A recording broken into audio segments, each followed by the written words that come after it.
Hello bachcho, let's read this question. The question says in a mixture of NaHCO3 and Na2CO3, the volume of a given HCl required is x ml with phenolphthalein indicator and further y ml is required with methyl orange indicator.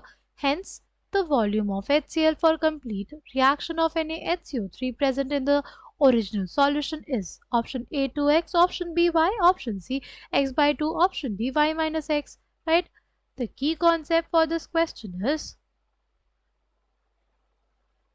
indicators. हमारे पास जो indicators है वो कौन से indicators है? Acid based indicators है, right? कौन कौन से हमारे पास? methyl orange. मिथाइल ऑरेंज जो है वो कलर चेंज शो करता है एसिडिक पीएच में, मतलब एसिडिक पीएच में हमारे पास ऑरेंज कलर का दिखता है, राइट? बट अगर बेसिक मीडियम होता है तो वो कलरलेस होता है. और अगर बात करें हम लोग फिनोफ्थलीन की, फिनोफ्थलीन जो होता है वो हमारे पास बेसिक मीडियम में पिंक कलर शो करता है, बट एसिडिक मीडियम में वो कलरलेस होता है, राइट? तो अगर हमारे पास Na2CO3 जब तक होगा तब तक फिनोफ्थलीन पिंक कलर का दिखेगा. जैसे ही Na2CO3 ने रिएक्शन किया HCl के साथ, NaHCO3 बनाया, वैसे ही हमारे पास जो है हमें कलर चेंज देखने को मिलेगा. ठीक है, यानी हमारे पास जो volume of HCl required for complete neutralization of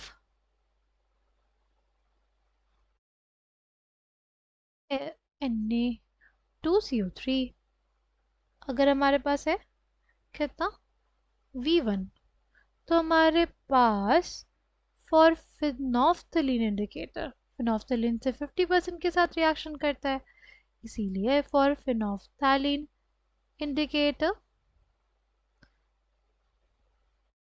हमारे पास क्या हो जाएगा? हमारे पास आ जाएगा V1/2, यानी सिर्फ V1/2 ml ही हमारे पास रिएक्शन होगा. ये किसके बराबर हो जाएगा? x के बराबर हो जाएगा, राइट? सिर्फ V1/2 ml ही हमारे पास Na2CO3 रिएक्शन दे पाएगा, राइट? क्योंकि उसके कुछ मोल्स तो फर्दर HCl के साथ रिएक्शन देंगे और NaCl और H2O और CO2 बनाएंगे, राइट? तो इसीलिए हमारे पास यहाँ पे सिर्फ 50% ही कंज्यूम होगा. जो भी हमारा टोटल अमाउंट ऑफ Na2CO3 होगा उसका 50% ही कंज्यूम होगा. कब तक? जब तक हमारे पास क्या है? Phenolphthalein indicator. क्योंकि हमारे पास उस केस में क्या बन जाएगा?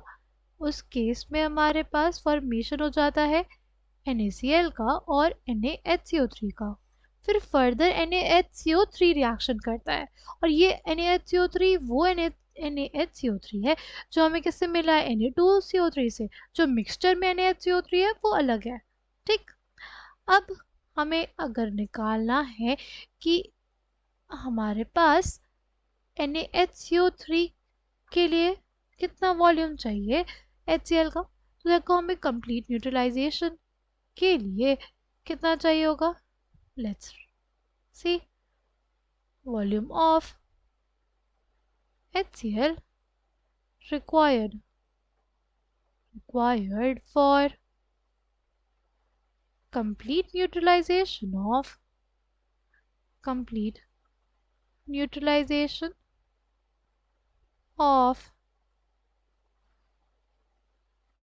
NaHCO3 वो कितना हो जाएगा? सपोज वो हमारे पास हो जाएगा V2. वो कितना हो जाएगा हमारे पास? वो हमारे पास हो जाएगा V2. ठीक, नाउ अगर बात करते हैं हमारे पास मिथाइल ऑरेंज के लिए, फॉर मिथाइल ऑरेंज इंडिकेटर जब होगा तो जो हमारे पास जो पहले हमारे पास वो बचा हुआ था, जो मतलब जो हमारे Na2CO3 के साथ रिएक्शन किया था HCl जो NaHCO3 उससे बना था, राइट, कितना बना था, V1/2, राइट, V1/2 रिएक्ट किया था और V1/2 बचा था, तो जो V1/2 बचा होगा वो प्लस जो हमारे पास V2 आया, जो हमारे पास V2 आया, यानी बेसिकली वो NaHCO3, वो बेसिकली NaHCO3 जो हमारे पास मिक्सचर में था, राइट। ये जो NaHCO3 और Na2CO3 की बात हो रही है वो मिक्सचर वाले के लिए बात हो रही है। तो ये हमारे पास टोटल कितना आ जाएगा, ये हमारे क्वेश्चन के अकॉर्डिंग कितना दिया हुआ है, y ml दिया हुआ है, राइट, कितना दिया हुआ है, y ml दिया हुआ है। और हमें देखा था कि V1/2 की वैल्यू हमने कितनी लेनी है, x लेनी है, तो x plus V2 is equals to y। V2 की वैल्यू कितनी आ जाएगी, y माइनस x आ जाएगी। y माइनस x हमारे पास क्या है, y minus x is basically volume of HCl required for NaHCO3 present in the mixture, right।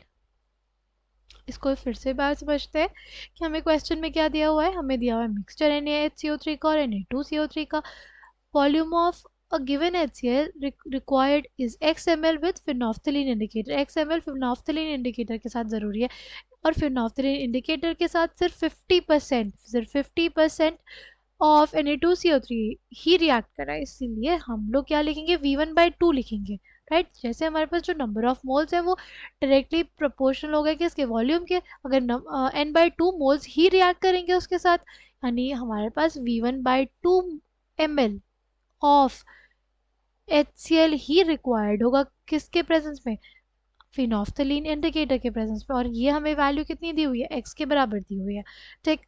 अगर further हम बात करते हैं, फर्दर हमें दिया हुआ है कि YML रिक्वायर्ड है किसके साथ, मिथाइल ऑरेंज इंडिकेटर के साथ। तो मिथाइल ऑरेंज इंडिकेटर के साथ जो ये NaHCO3 जो हमारे पास Na2CO3 से बना वो भी रिएक्ट करता है, और कौन रिएक्ट करता है, और हमारे पास जो NaHCO3 ओरिजिनली मिक्सचर में था वो भी रिएक्ट करता है, राइट, वो भी रिएक्ट करता है। और यहाँ पे जो ये V2 लिया गया है वो ओरिजिनल मिक्सचर वाले के लिए लिया गया है, कि ओरिजिनल मिक्सचर में जो NaHCO3 था उसके लिए, उसके कंप्लीट न्यूट्रलाइजेशन के लिए हमें V2 वॉल्यूम अगर चाहिए होता, ठीक। तो टोटल मिथाइल ऑरेंज के प्रेजेंस में हमें कितना HCl मिला, राइट, YML लिखा हुआ था। और ये YML किसके बराबर हो जाएगा, वो हो जाएगा V1/2। V1/2 क्या है, V1/2 हमारे पास वो वॉल्यूम है जो NaHCO3 का हमारे पास तब आया जब NaHCO3 बना किससे, Na2CO3 से। और ये V2 किसके लिए, जो हमारे पास ओरिजिनल मिक्सचर में NaHCO3 था उसके लिए है, ठीक। ये बेसिकली V1/2 किसके बराबर था, x के बराबर था, हमने देखा था x plus V2 is equal to y, V2 की वैल्यू आ जाएगी y minus x। Coming back to the question, correct answer for this question will be option D. I hope you understood it well. Thank you and all the best.